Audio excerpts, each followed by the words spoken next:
जय श्री कृष्णा, जय श्री राम, जय गौ माता, जय राधे श्याम। आप सब कैसे हैं? आप देख रहे हैं तुलसी तपोवन यूट्यूब चैनल। सबसे पहले तो अपरा एकादशी की आप सभी को मंगल में बधाई और शुभकामनाएं। इस वीडियो में हम अपरा एकादशी की व्रत कथा और उसके महात्म्य की चर्चा कर रहे हैं। इसको आप जरूर सुनिएगा, इसलिए सुनिएगा कि पठना श्रवणाद राजन गौ सहस्र फलम लभेत। स्वयं भगवान श्री कृष्ण कहते हैं युधिष्ठिर को कि राजन, जो एकादशी के दिन एकादशी की व्रत कथा सुनता है उसको 1000 गौदान करने के बराबर फल प्राप्त होता है, ऐसा लिखा है। तो युधिष्ठिर ने कहा, ज्येष्ठ श्री कृष्ण पक्षे तो किम नाम एकादशी भवेत श्रोतमिच्छा में महात्म्यम तद्वदस्व जनार्दना। भगवान, ज्येष्ठ के कृष्ण पक्ष में पड़ने वाली एकादशी का नाम क्या है, इसकी महिमा विस्तार पूर्वक सुनना चाहता हूँ। तब भगवान कृष्ण ने कहा, साध पृष्ठम तया राजन लोकानाम हितकाम्या बहुपुण्य प्रदाम येषाम महापातक नाशिनी। भगवान कृष्ण कहते हैं, हे राजन, लोक कल्याण की दृष्टि से आपने बहुत अच्छा प्रश्न किया।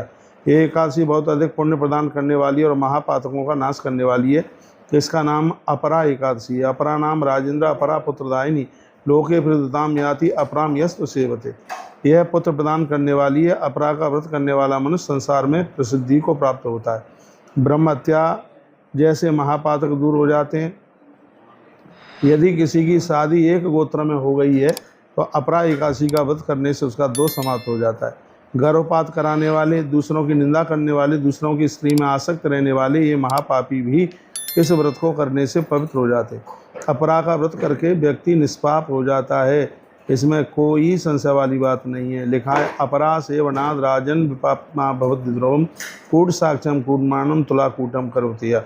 जो झूठी गवाही करता है, यानी जो और भी कई प्रकार के झूठी गवाही, ज्योतिष को बेचता है, वेदों को बेचता है, तो ऐसे संपूर्ण पाप इसके द्वारा, इस एकादशी के द्वारा समाप्त हो जाते हैं।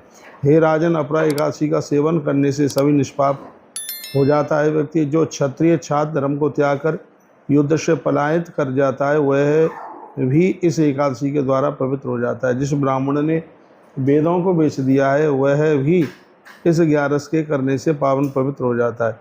उसी प्रकार से जो वैश्य जिसने व्यापार में धन कमाने पर बड़ा अपराध किया है वह भी पवित्र हो जाता है। चारों वर्णों के लोग इस एकादशी से पवित्र होते हैं। अपरा का सेवन करके वह भी स्वर्ग लोक को चले जाते हैं।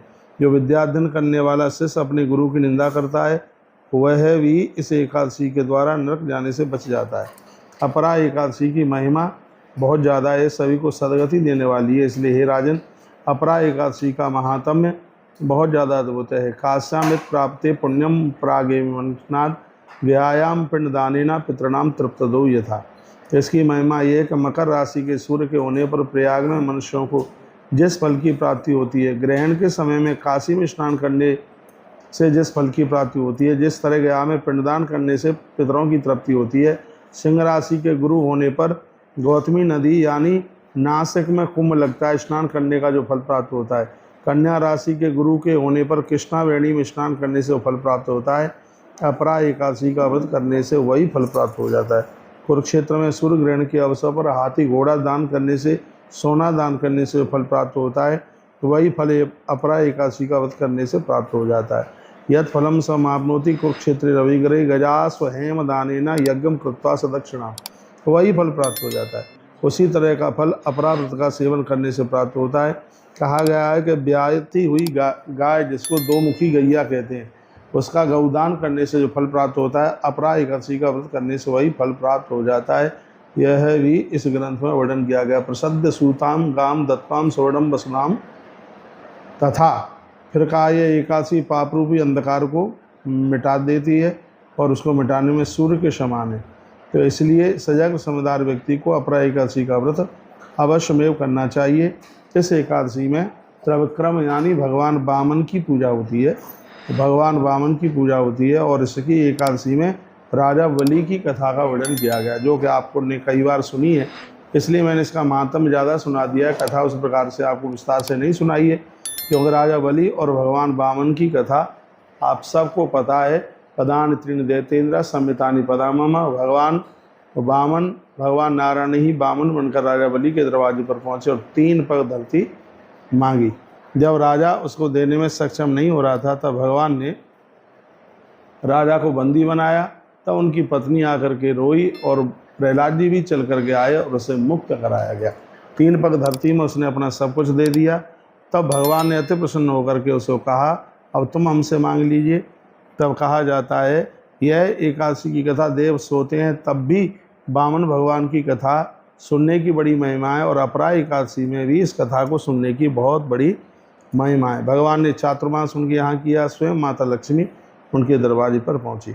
इस प्रकार से कथा बड़ी अद्भुत है। संसारी जीवों का कल्याण करने के लिए भगवान कृष्ण कहते हैं कि हमने तुम्हें एकादशी सुनाई, बुधाम एव त्वयेषु मुक्तदा एव जंतुषु, जीव का कल्याण हो एकादशी सुनाई। तथा जायन्ते मरणायैव एकादशाव्रतम विना, यदि कोई व्यक्ति मरणासन्न है तो गंगाजल कटोरी में रखकर एक कथा सुनाकर वह जल उसे पिला दीजिए, वह व्यक्ति कष्टों से मुक्त हो जाएगा। पराम संपोषे व पूज्यताम त्रिविक्रमम, और इस एकादशी के दिन भगवान वामन का पूजन कीजिए। सर्व पाप विनिर्मुक्तो विष्णु लोके मय्यते, संपूर्ण पापों से मुक्त होता हुआ है जीव भगवान नारायण के लोक को चला जाएगा। लोकानाम चितार्था है तब आग्रह कथम भया, मैंने लोक हित के लिए कथा आपको सुना दी। पठना श्रवणाद राजन गौ सहस्रा फलम लभित, और अंत में कह दिया हे राजन, इस एकादशी के सुनने से हजारों हजारों गौदान करने का फल प्राप्त होगा। बहुत बहुत धन्यवाद है आपका। अगली वीडियो पारण का टाइम कब का है वो भी आप सुनेंगे। वीडियो को आगे जरूर भेजिएगा और भी लोग लाभान्वित हो सकें। तो आज 23 तारीख है, 23 तारीख यानी 23 मई है, शुक्रवार को, यानी 23 मई को आज 2025 चल रही है। अपरा एकादशी पड़ी है, तो यह अपरा एकादशी की बहुत बड़ी महिमा है। हो सकता है कि अगले साल 2026 में भी इस कथा को आप सुने यूट्यूब के माध्यम से। हमारी पुरानी एकादशी के ऊपर भी वीडियो डली हैं, उनको भी आप सुन सकते हैं। बहुत बहुत धन्यवाद आपका। अपने जीवन को कृत बनाइए। वैष्णव जनों के लिए 11 व्रत से बढ़कर के कोई भी व्रत नहीं है। हर हर महादेव, घर घर महादेव।